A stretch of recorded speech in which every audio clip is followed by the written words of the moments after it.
오늘 말씀의 제목이 앞에 화면에 있습니다. 우리 파란색 글씨 함께 읽고 시작하겠습니다. 인풋과 아웃풋의 사명이라는 제목으로 함께 말씀 나누겠습니다. 우리 옆에 있는 분들과 오늘 긴 인사, 당당히 당신의 인생은 당신이 생각한 것보다 더 위대합니다. 우리 세 분 이상 함께 인사하고 말씀 나누겠습니다. 당신의 인생은 당신이 생각한 것보다 더 위대합니다. 당신의 인생은 당신이 생각한 것보다 더 위대합니다. 당신의 인생은 당신이 생각한 것보다 더 위대합니다. 아멘. 네, 하나님이 붙드는 인생이기 때문에 그렇습니다. 오늘부터 또 하루가 시작되어지고 내일 또 하나님께서 하루를 허락해 주실 때에 내가 내 인생 살아가는 것이 아니라 나를 붙드신 주님과 함께한 인생을 살아갈 때에 내가 생각한 것보다 더 위대한 인생으로 하루하루 채워져 나가는 우리 한 해가 될 줄 믿습니다. 혹시 앞에 화면에 있는 것이 무엇인지 아십니까? 네, 이거를 알면은 이제 연차가 나옵니다. 요즘 아이들은 잘 모를 텐데요. 일명 저희들은 빽빽이라고 했습니다. 빽빽이 영어 단어를 외울 때 진짜 손이 휘어라 썼던 기억이 있습니다. 한자 한 장을 가득 채우면서 썼던 기억이 있습니다. 빽빽이 하면 꼼수가 있죠. 꼼수 한 장 더 넘겨주시면 이렇게 볼펜을 3개를 딱 엮어가지고 마치 한 줄을 쓰지만 3줄을 쓰는데 연속해서 한 자로 쓴 것처럼 이렇게 꼼수를 해서 빽빽이를 한 기억도 있습니다. 그때로 돌아가 보면 왜 선생님들은 이렇게 힘든 빽빽이를 시켰을까? 그때는 생각하기도 싫었습니다. 그 이유에 대해서. 근데 머리가 좀 굵어지고 자녀를 낳아보고 또 그때를 생각해 보면 공부하는 것은 인풋, 머릿속에 집어넣는 것인데 집어넣기 위해서는 집어넣으면서 곧바로 출력, 아웃풋 할 때 더 많이 입력되어지기에 공부의 가장 효과적인 방법 중에 하나가 인풋 할 때 아웃풋을 함께 하는 것이기에 이렇게 빽빽이를 시켰겠다라고 이렇게 생각이 되어집니다. 그래서요, 인풋, 입력되어지는 것하고요, 아웃풋, 출력되어지는 것은요, 서로 떨어져 있는 것이 아니라 붙어 있습니다. 믿음도 마찬가지입니다. 믿음은요, 인풋과 아웃풋의 균형이 굉장히 중요합니다. 믿음은 들음에서 난다라고 성경에 기록합니다. 들음은 인풋입니다. 입력되어지는 들어오는 것입니다. 그러나 믿음이 듣는 것, 채워지는 것으로만 그치는 것은 믿음이 아닙니다. 디모데후서 3장 16절에서 17절 말씀을 보면요, 인풋과 아웃풋을 명확하게 기록하고 있는데 모든 성경은 하나님의 감동으로 된 것으로 교훈과 책망과 바르게 함과 의로 교육하기에 유익하니 인풋 되어지는 거죠. 근데 여기서 끝나는 것이 아니라 성경을 하나님께서 우리에게 주시는 이유는 17절 말씀에 이는 하나님의 사람으로 온전하게 되며, 성경 말씀이 우리 가운데 인풋 되어지면 우리가 온전하게 되어지는데 그 온전하게 되어지는 것이 목적이 아니라 그 뒤에 보니까요, 모든 선한 일을 행할 능력을 갖추게 하려 합니다. 다시 말하면 하나님의 말씀이 우리 마음 가운데 인풋 되어지고 그 말씀을 통해서 선한 일을 행하는 아웃풋, 출력되어지는 것이 믿음이고 성경이 우리에게 주어진, 하나님께서 우리에게 주신 이유이다라고 성경이 기록합니다. 우리가 히브리서 11장을 너무나도 잘 압니다. 히브리서 11장은요, 믿음장이라고 이렇게 이야기합니다. 근데 히브리서 11장을요, 다른 말로 표현하면 행함장이다 라고 이렇게 표현할 수 있습니다. 왜냐하면요, 믿음은 하나님의 말씀이 인풋 되어진 그대로 아웃풋, 출력하는 것이기 때문에 그렇습니다. 노아는요, 하나님께서 방주를 만들라 라고 하는 말씀을 인풋 받고 입력된 이후에 어떤 삶을 삽니까? 아웃풋, 방주를 실제로 만드는 믿음으로 살았다라고 히브리서 11장에 기록합니다. 아브라함도 마찬가지입니다. 하나님의 말씀이 인풋되었습니다. 너는 갈대아 우르를 떠나라. 그것이 인풋되어져서 아웃풋, 그곳을 떠나서 계속해서 말씀을 붙잡고 살아가는 노아의 삶이, 아브라함의 삶이 히브리서 11장에 기록되어져 있습니다. 오늘 에스겔 우리가 함께 읽은 40장 말씀에도 하나님께서 에스겔에게 주어진 인풋 그리고 아웃풋, 입력과 출력의 이 사명에 대한 말씀입니다. 하나씩 살펴보며 말씀을, 은혜를 나눌 텐데요, 에스겔에게 다시 한번 환상이 찾아옵니다. 오늘 40장을 읽었는데요. 48장까지 하나의 환상입니다. 굉장히 긴 환상이고요. 에스겔이 본 마지막 네 번째 환상입니다. 하나님께서 이 마지막 환상인 성전, 그리고 새 성전에서 드려지는 새로운 예배, 이런 것들, 환상을 보여주는 이것들을요, 우리가 지난 3주 동안 살펴봤던 마른 뼈 환상의 결론 부분에 잠깐 예고편으로 보여줍니다. 37장 26절에서 28절 말씀인데요, 제가 읽어드리겠습니다. 내가 그들과 화평의 언약을 세워서 영원한 언약이 되게 하고 또 그들을 견고하고 번성하게 하여 내 성소를 그 가운데 세워서 영원히 이르게 하리니 내 처소가 그들 가운데 있을 것이며 나는 그들의 하나님이 되고 그들은 내 백성이 되리라. 내 성소가 영원토록 그들 가운데 있으리니 내가 이스라엘을 거룩하게 하는 여호와인 줄 열국이 알리라 하셨다 하라.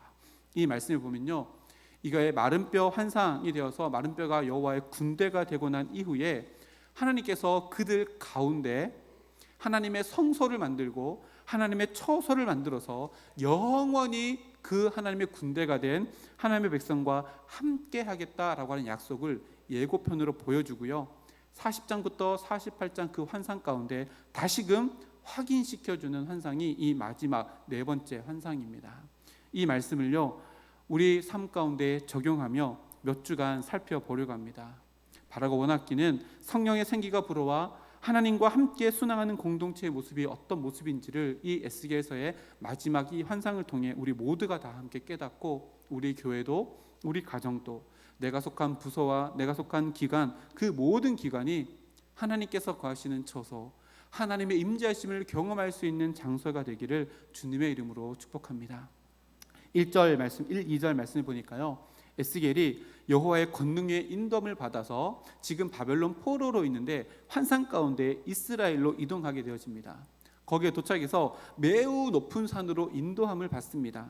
그리고 나무로 향해 있는 성읍 같은 것을 보게 되어지는데 거기에 도착했더니 한 사람이 기다리고 있습니다.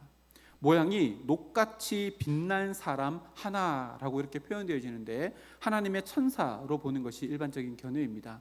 하나님의 천사가 그곳 가운데 빛난 모습을 가지고 서 있습니다. 그 사람 손에 두 가지가 들려 있습니다. 하나는 삼줄이라고 하는 것이 들려져 있고 하나는 측량하는 장대가 들려져 있습니다. 삼줄이라고 하는 것은요, 3배를 원료로 한 긴 줄입니다. 이 삼줄은요, 제사장의 옷을 만들 때 필요한 재료와 동일한 재료입니다. 이것을 가지고 그 다음에 보면 다음 주에 살펴볼 텐데요, 성전을 측량하는 데 쓰여지는 도구입니다. 그러니까 긴 곳을 측량할 때 쓰여지는 일종의 줄자처럼 사용되어지는 겁니다. 그리고 다른 손에는 측량하는 장대가 있었는데요, 가는 나무를 가지고 만들어 놓은 비교적 짧은 곳을 측량하기 위해서 가지고 있는 측량의 도구입니다. 주석을 보니까요, 3.2m 정도 되었다라고 합니다. 양손에 측량하는, 긴 것을 측량하는 삼줄과 짧은 것을 측량하는 장대를 들고 있습니다. 그럼 왜 이 하나님의 천사는 에스겔을 만나면서 이 두 가지를 들고 있었을까요? 측량하는 장대, 또 측량하는 줄자입니다. 이것은요, 하나님께서 앞으로 에스겔에게 보여줄 성전, 성읍들을 아주 상세하게 보여주며 에스겔에게 뭘 하려고 하실까요? 인풋, 너가 이 성전이 어떠한지 이것을 네 머릿속에 잘 집어넣어라 라고 하는 의도를 가지고 있습니다. 이 모습 어디서 본 것 같지 않습니까? 지난 3주 동안 살펴봤던 에스겔 37장 말씀에도 보면 하나님께서는 에스겔을 마른 뼈 골짜기로 데려가실 뿐만 아니라 그 마른 뼈를 상세하게 보도록, 그 밑으로 가서 마른 뼈를 샅샅이 볼 수 있도록 상세하게 입력될 수 있도록 에스겔을 인도해 주신 것과 그 맥을 같이 합니다. 그렇게 에스겔은 새 성전으로 인도되면서 4절 말씀해 보니까요, 그냥 새 성전에 인도된 것이 아니라 하나님께서 천사를 통해서 사명을 주십니다. 우리 4절 말씀이 오늘 5절 말씀인데요, 한번 다 같이 앞에 보고 읽어보겠습니다. 시작. 그 사람이 내게 이르되 인자야, 내가 내게 보이는 그것을 눈으로 보고 귀로 들으며 내 마음으로 생각할지어다. 내가 이것을 내게 보이려고 이리로 데리고 왔나니 너는 본 것을 다 이스라엘 족속에게 전할지어다 하더라. 아멘. 주보를 참조해 보시면요, 여기에 사명이 있습니다. 하나는요, 인풋의 사명입니다. 인풋, 들어오는 거죠. 눈으로 보라, 귀로 들으라, 마음으로 생각하라 라고 하는 인풋의 사명을 주시고, 또 아웃풋의 사명을 주는데요, 앞에 화면을 보면 전할지어다, 무엇으로요? 입으로, 삶으로 전할지어다 라고 하는 아웃풋, 출력의 사명도 주십니다. 지난 주 3주 동안 살펴보면서 마지막 부분에 제가 이런 말씀을 나눴습니다. 에스겔 37장의 이 놀라운 회복이 이루어질 수 있었던 이유는 에스겔이 하나님의 주권과 권능을 전적으로 신뢰하며 믿었고, 또 하나님의 말씀에 순종했던 충실한 순종이 있었기 때문에 에스겔 37장에 이 놀라운 일들이 일어날 수 있었다라고 이렇게 이야기했습니다. 오늘 본문도 마찬가지입니다. 에스겔이 본 모든 환상은요, 개인적으로는 굉장히 큰 영광이지만 거기서 그치는 것이 아니라 아웃풋, 보고 듣고 생각해서 네 마음 가운데 하나님께서 채워주신 그것을 전하는 사명이 이루어지지 아니하면 이것은 이스라엘 백성들에게 이루어지지 않을 것이다 라고 사명을 주시는 것입니다. 올 한 해 우리가 성령의 생기가 불어와 순항하는 성서중앙 공동체가 되기 위한 우리의 역할이 바로 이것이라고 우리들에게 말씀합니다. 인풋의 사명을 감당하고요, 내 안에 채워주신 것들을 아웃풋하는 사명을 감당할 때 우리 성서중앙교회가, 우리 가정이 하나님께서 나를 세우시는 그 어떠한 세상의 자리를 할지라도 나를 통해서 인풋되어지고 아웃풋되어지는 그 사명을 통해 하나님의 풍성한 임재가 내가 거하는 모든 곳에 채워지는, 그래서 새로운 성전, 하나님이 거하시는 처사가 되어지는 놀라운 역사가 일어나게 되어진다는 것입니다. 우리에게 주신 사명입니다. 첫째는요, 인풋의 사명, 눈의 사명입니다. 눈의 사명이 뭐죠? 눈은 보는 것을 하고 있습니다. 그렇죠? 눈을 무엇을 봐야 할까요? 에스겔이 본 게 뭘까요? 하나님이 보여주시는 것입니다. 이게 굉장히 중요합니다. 내가 보고자 하는 것이 아니라 하나님이 보여주시는 것, 하나님이 보여주시는 것, 가상이 아니라 실상, 진짜를 보아야 한다는 말씀입니다. 그것도요, 너무나도 정확하게 3줄로 다 측량해서 보여주시는 것, 긴 장대를 가지고 다 측량해서 보여주는 아주 상세하게 하나님이 보여주시는 그것들을 내 눈으로 담아내야 된다. 이것이 우리에게 주시는 사명이다 라고 말씀합니다. 구약 성경으로 쭉 넘어가 보면요, 아브라함과 롯의 이야기는 우리 잘 압니다. 서로 다 갈다우를 떠나왔습니다. 하나님께서 복을 주셔서요, 서로 양떼들이 많아졌습니다. 더 이상 함께 할 수 없을 지경으로 많아졌습니다. 그래서 아브라함은 롯에게 먼저 갈 곳을 택해라 라고 양보합니다. 그때 필요한 것이 뭐죠? 눈의 사명입니다. 무엇을 보느냐 하는 것이 중요한 순간이 되었습니다. 롯은 눈을 들어 저 멀리를 바라봅니다. 바라봤더니요, 소돔 땅에 눈에 들어옵니다. 소돔 땅을 봤더니 마치 에덴 동산 같아서 물이 풍부하고 양을 먹이기에 너무나도 좋은 조건을 가지고 있다라고 생각하고 그것을 선택합니다. 눈의 사명으로 그것을 선택한 것이지요. 그런데요, 롯이 보지 못하는 것이 있었습니다. 그게 뭘까요? 그곳 가운데 진짜로 봐야 될 영적인 실체를 몰랐습니다. 그 땅은요, 하나님이 멸하기로 작정하실 만큼 타락되어 있고 죄악이 가득한 곳이었습니다. 근데 룻은요, 눈의 사명을 오용하여서 그곳을 제대로 바라보지 못하였습니다. 근데 반대로요, 아브라함은 자신의 눈으로 먼저 보기를 원치 않으시고 하나님이 보여주시는 것을 보려고 기다립니다. 창세기 13장 14절 말씀 보니까요, 이렇게 기록합니다. 롯이 아브라함을 떠난 후에, 롯이 아브라함을 떠났습니다. 그리고 난 다음에 하나님께서 아브라함을 찾아오셨는데 그 기간이 얼마인지 모릅니다. 그러나 아브라함은 하나님이 찾아오시기 전까지 내가 내 눈으로 보지 않겠노라, 하나님이 보라고 하는 것을 보겠노라, 내가 그것으로 이동하겠노라 결단하였습니다. 하나님이 찾아왔습니다. 기다리는 가운데 이렇게 기록합니다. 여호와께서 아브라함에게 이르시되 너는 눈을 들어 너 있는 곳에서 북쪽과 남쪽, 동쪽과 서쪽을 바라보라. 뭐예요? 아브라함은요, 자기가 보기를 원했던 것을 본 것이 아니라 기다렸다가 하나님이 보라고 하는 그것을 바라보았습니다. 그랬더니요, 하나님께 찾아오셔서 북쪽, 남쪽, 동쪽, 서쪽을 바라보러 가시며 15절 말씀에 이렇게 약속합니다. 보이는 땅을 내가 너와 내 자손에게 주리니 영원히 이르리라. 아멘. 하나님이 보여주시는 그 모든 땅을 아브라함이 바라보았더니 하나님이 그 보는 모든 것들을 너에게 허락해 주시겠다라고 약속해 주십니다. 우리의 눈의 사명도 이와 마찬가지입니다. 내가 보고 싶은 것을 보는 것이 아닙니다. 하나님께서 나에게 보여주시는 것입니다. 이거 너무 추상적이잖아요. 어떻게 우리에게 실제적으로 적용할 수 있을까요?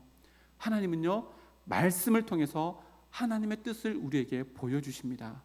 더 구체적으로 우리에게 적용해 볼까요? 우리는요, 지난 3주간 에스겔서 37장의 말씀을 하나님이 우리에게 보여주셨습니다. 그리고요, 꿈꾸게 하셨습니다. 우리가 붙들어야 될 게 뭘까요? 바로 이것입니다. 에스겔 37장의 이 말씀을 눈으로 보고 꿈꿔왔던 그 모든 것들, 하나님께서 보여주셨던 것들을 우리의 마음에 담아 살아가는 하루하루의 삶을 감당하는 것이 우리의 사명입니다. 이것이 얼마나 소중한지 아십니까? 우리가 눈의 사명을 이렇게 하나님이 보여주신 것들을 우리 마음에 품고 살아가는 이 사명을 감당하는 것이 얼마나 소중한지 아십니까? 베드로 전서 말씀에 보면요, 이런 말씀이 있습니다. 이 섬긴 바가 자기를 위한 것이 아니요 너희를 위한 것임이 계시로 알게 되었으니, 계시는 뭐예요? 보여주시는 거거든요. 하나님은 우리에게 그것을 보여주시는 것입니다. 이것이 하늘로부터 보이신 성령을 힘입어 복음을 전하는 자들로 이제 너에게 알린 것이요, 마지막에 뭐라고 기록됐어요? 천사들도 살펴보기를 원하는 것이니라. 이게 무슨 말일까요? 우리가 눈의 사명을 감당하며 말씀을 통해 하나님이 보여주시는 것, 이것은요, 천사들이 흠모하는 것이라고 베드로 사도가 이렇게 기록합니다. 날마다 말씀과 가까이에서 말씀을 통해 나에게 보여주시는 것, 천사도 흠모할 눈의 사명, 인풋의 사명입니다. 이것을 넉넉히 감당해내는 우리 모두가 되기를 주님의 이름으로 축복합니다. 두 번째 인풋의 사명입니다. 둘째는요, 귀의 사명입니다. 귀는 듣는 일을 하지요. 듣는 것도 사명입니다. 무엇을 듣는가 하는 것, 인간은 눈으로 보고 귀로 들어오는 것을 마음에 담습니다. 그래서 듣는 것이 정말로 중요합니다. 말씀 초반에 아브라함에 대해서 이야기했는데요, 창세기 12장 1절 말씀에 보면 아브라함이 무엇을 쫓아 살아갔는지를 명확하게 기록하는데요, 1절 2절 말씀에 여호와께서 아브라함에게 이르시되, 말씀이죠, 너는 너의 고향과 친척과 아버지의 집을 떠나 내가 내게 보여줄 땅으로 가라. 이에 아브라함이 여호와의 말씀을 따라갔고, 여호와의 말씀을 따라갔습니다. 뭐예요? 눈에 보여지는 땅을 쫓아간 것이 아니라 귀로 들려지는 사명, 인풋의 사명을 감당하며 한 걸음 한 걸음 걸어가서 하나님께서 약속했다는 그 가나안 땅을 이루어 갔다라고 하는 것을 성경이 기록합니다. 구약 성경에 있는 사울 왕 이야기로 잠시 가보겠습니다. 사무엘상 15장에 보면요, 아말렉과의 전쟁 기사가 있습니다. 이 아말렉은 이스라엘 백성들이 광야 생활 가운데 가장 힘들게 했던, 어렵게 했던 민족 중에 하나입니다. 하나님께서 그것을 기억하시고요, 사울 왕을 통해서 아말렉을 진멸하라라고 말씀합니다. 여러분, 진멸하라는 것은요, 아람어로 헤렘이라는 단어인데요, 생명, 호흡이 있는 모든 것들을 다 죽이는 것을 의미합니다. 하나님께서 약속대로 사울에게 아말렉과의 전쟁 가운데 승리를 주셨습니다. 그런데요, 성경에 이렇게 기록합니다. 사무엘상 15장 9절 말씀에요, 사울과 백성이 아각과 그의 왕과 그의 양과 그의 소의 가장 좋은 것 또는 기름진 것과 어린 양과 모든 좋은 것을 남기고 진멸하기를 즐겨하지 아니하고 가치 없고 하찮은 것은 진멸하니라. 뭐예요? 사울이요, 하나님의 말씀을 듣는 사명을 뭐하는 거예요? 소홀히 하였습니다. 그 이후에 사무엘이 그 전쟁 가운데, 승리 가운데 도착합니다. 사무엘이 도착했더니요, 사무엘의 귀에 들려지지 말아야 될 것이 들려집니다. 그 소리가 뭐였을까요? 14절 말씀 보니까요, 사무엘이 이르되, 그러면 내 귀에 들려오는 이 양의 소리와 내게 들리는 이 소의 소리는 어찌 됨이냐 라고 말합니다. 왜요? 헤렘, 진멸하라 라고 하는 것은요, 소든 양이든 무엇이든 생명 있는 것은 모든 것은 다 죽여야 하는데 사무엘의 귀에 양의 소리, 우렁창 소의 소리가 들려옵니다. 무엇을 의미할까요? 사울이 하나님이 말씀을 들어야 되는 사명, 인풋의 사명을 감당하지 않았다는 말씀입니다. 그래서 사무엘이 사울에게 이렇게 이야기합니다. 19절 말씀인데요. 어찌하여 왕이 여호와의 목소리를 청종하지 아니하고 탈취하기에만 급하여 여호와께서 악하게 여기시는 일을 행하였나이까.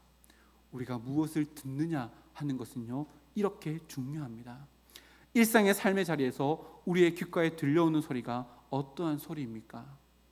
하나님의 말씀이 아니라 내 욕심의 소리, 내 격한 감정의 소리가 들려온다면 우리들은요, 듣는 사명을 오용하고 있는 것입니다. 누구처럼요? 사울 왕처럼 말입니다. 우리에게는 귀로 듣는 인풋의 사명이 있다는 것을 우리의 삶의 자리에서 늘 기억해야 합니다.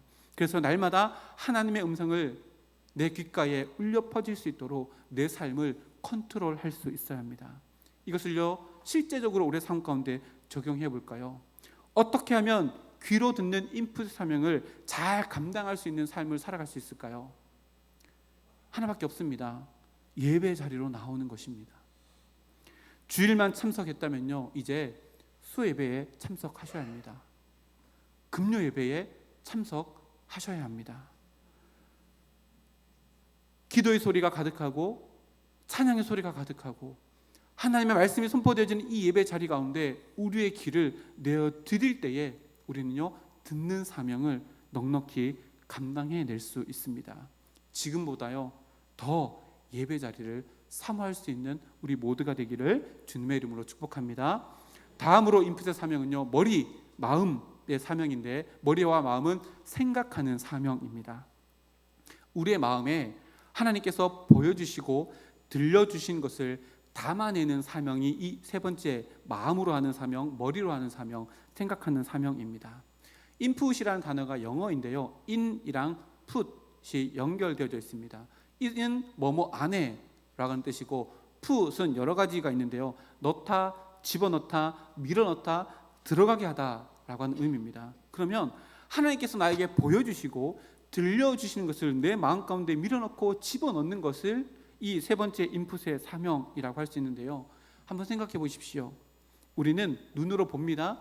귀로 듣습니다.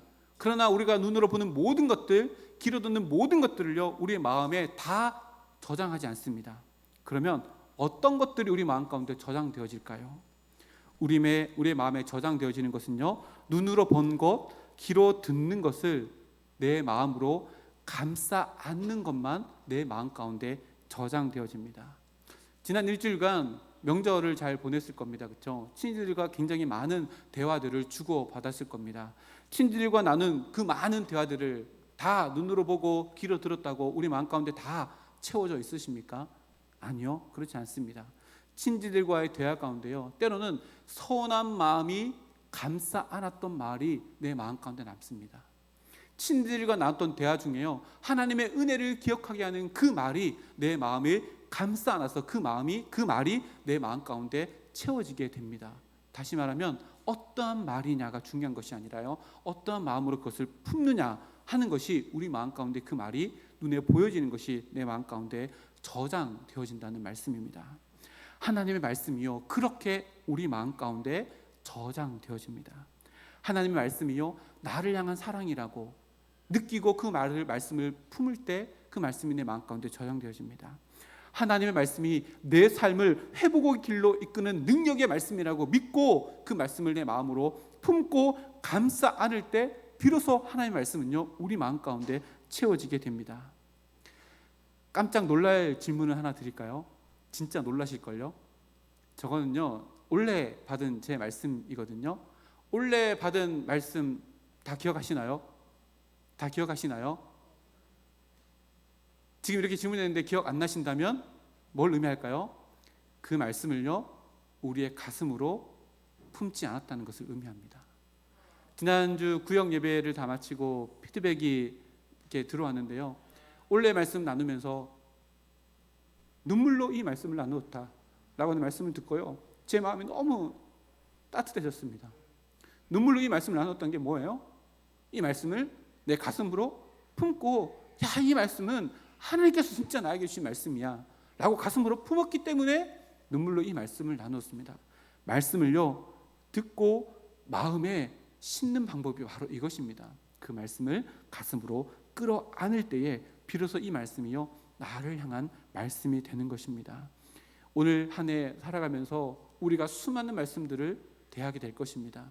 그냥 한 귀로 듣고 흘려버리는 말씀이 아니라, 눈으로 보고 그냥 사라져버리는 말씀이 아니라, 눈으로 보고 귀로 듣는 그 말씀을요 우리의 마음으로 감싸 안아서 내 마음 가운데 채워져 나가는 올 한 해가 되어 말씀이 풍성한 올 한 해가 되기를 주님의 이름으로 축복합니다. 그렇게 천사는요 에스겔을 불러다가 눈으로 보고 귀로 듣고 마음으로 생각해서 이 인풋 사명을 잘 감당하라 라고 말한 이후에 한 가지 사명을 더 알려주는데요, 4절 하반절에 보면 이렇게 기록합니다. 내가 이것을 너에게 보이려고 이리로 데리고 왔나니 너는 본 것을 다 이스라엘 족속에게 전할지어다. 뭐요? 아웃풋의 사명입니다. 입으로 감당해야 하는 아웃풋의 사명을 에스겔에게 또다시 줍니다. 너는 본 것을 다 누구에게요? 이스라엘 족속에게 전할지니라. 이게 되게 중요합니다. 이스라엘 족속입니다. 누가 아니에요? 바벨론 사람들이 아닙니다. 이 말씀을요 외부로 나가서 전도하라는 말씀으로 연결시킬 수 있지만 그렇지 않습니다. 먼저는요 이스라엘 백성들입니다. 우리에게 적용해보면요, 우리 동족, 우리 가족들에게 먼저 내 안에 인풋되어진 하나님의 말씀, 하나님의 비전을 내 가족들과 먼저 공유하라 라고 하는 말씀이 바로 이 말씀입니다. 주보 1면에 보면요 5번째 우리 비전이 뭐예요? 생기를, 하나님의 생기를 다음 세대들, 우리 가족들의 자녀들에게 전승하는 교회. 이 목표가 5번째 목표입니다. 입으로 감당하는 아웃풋의 사명을 감당해야 되는 첫 번째 대상은요, 내가 모르는 저 밖에 있는 사람, 여기 성서 공당역 5번 출구로 나오는 그 사람이 아닙니다. 누구예요? 집안 사람입니다. 부부간에 하나님과의 대화, 하나님의 이야기를 더 많이 해야 하고요, 자녀들과 이 복음의 이야기와 내 삶 가운데 주신 하나님의 은혜와 섭리에 대한 이야기가 더 많이 일어나야 한다라고 말씀해 주신 것이 바로 이것입니다. 명절을 보내며 자녀들과 얼마나 많이 하나님의 은혜와 하나님의 섭리, 하나님의 역사하심을 이야기하며 나누었습니까? 교회 이야기, 성경의 이야기를 자녀들과 더 많이 나눌 수 있는 우리 교회가 되기를 주님의 이름으로 축복합니다. 목사님, 우리 자녀들 교회 이야기하면요, 성경 이야기하면요 자리를 떠납니다 라고 이야기하는 분들 있을지 모르겠습니다. 그런데요, 에스겔에게도 이 아웃풋, 입으로 이스라엘 백성들에게 전하라라고 하는 사명이 주어졌지만요, 에스겔은요 1장부터 읽어보면요 가는 곳곳마다 배척당했습니다. 에스겔의 말은요 그들의 10년 가운데 꽂히는 말씀이 아니라 그냥 땅에 떨어지는 말씀이 되고 말았습니다. 그들은요 목이 곧은 백성이었습니다. 에스겔을 배척했습니다. 예수님께서 말씀하신 비유 중에요 씨 뿌리는 비유가 있습니다. 우리 너무나도 잘 알죠. 그 씨 뿌리는 비유 중에 중요한 것이 뿌려진 밭의 모양이지요. 첫 번째는요, 가시떨기가 있는 곳에 씨가 뿌려졌습니다. 딱딱해져 버린 길가에도 씨가 뿌려졌습니다. 돌들이 가득한 곳에서 씨가 뿌려졌습니다. 그리고 옥토에도 씨가 뿌려졌습니다. 여러분, 이것이 무엇을 의미할까요? 더 많은 다른 교훈들을 뽑아낼 수 있겠지만요, 잘 생각해 보십시오.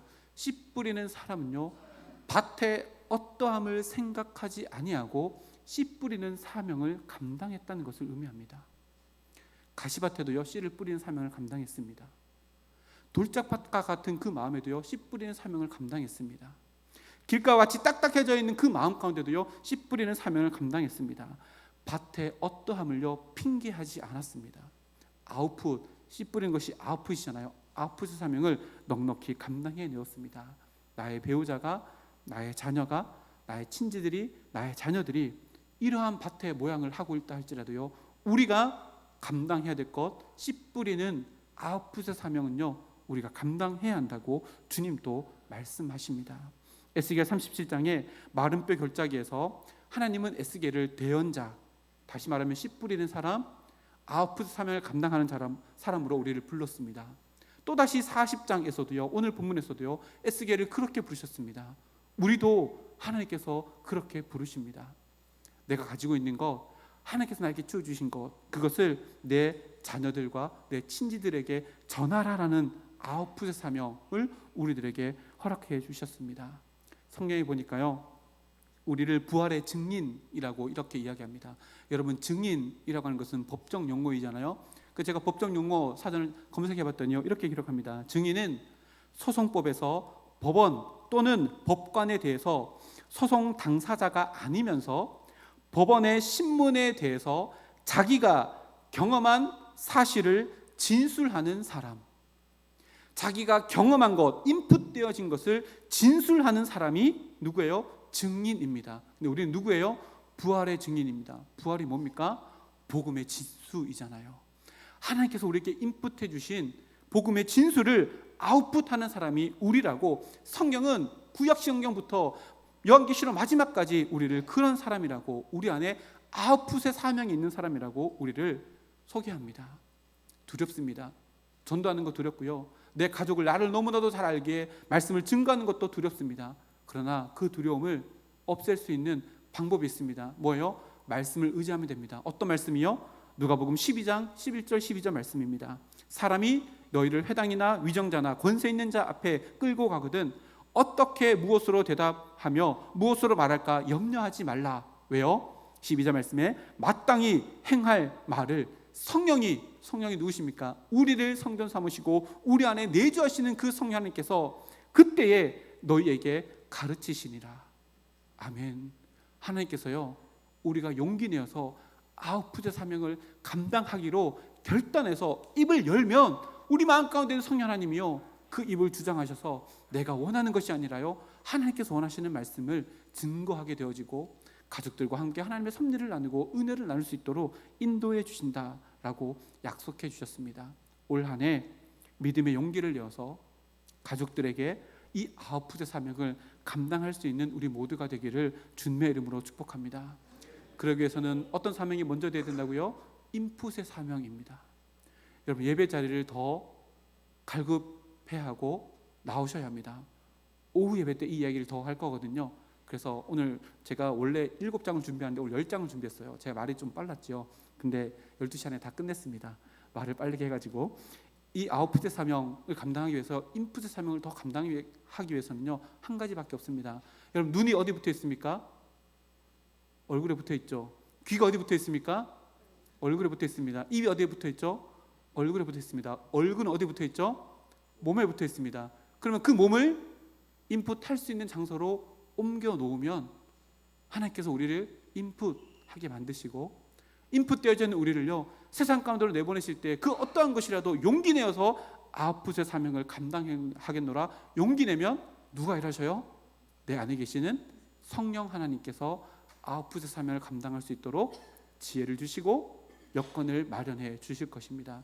이 인풋의 사명과 아웃풋의 사명이 늘 내 삶 가운데 있다는 것을 잊어버리지 않고 기억하고 살아가는 우리 모두가 되어 하나님의 역사를 써내려가는 우리 성도와 함께 모든 권속들 되기를 주님의 이름으로 축복합니다. 아멘. 우리 다 함께 일어나겠습니다.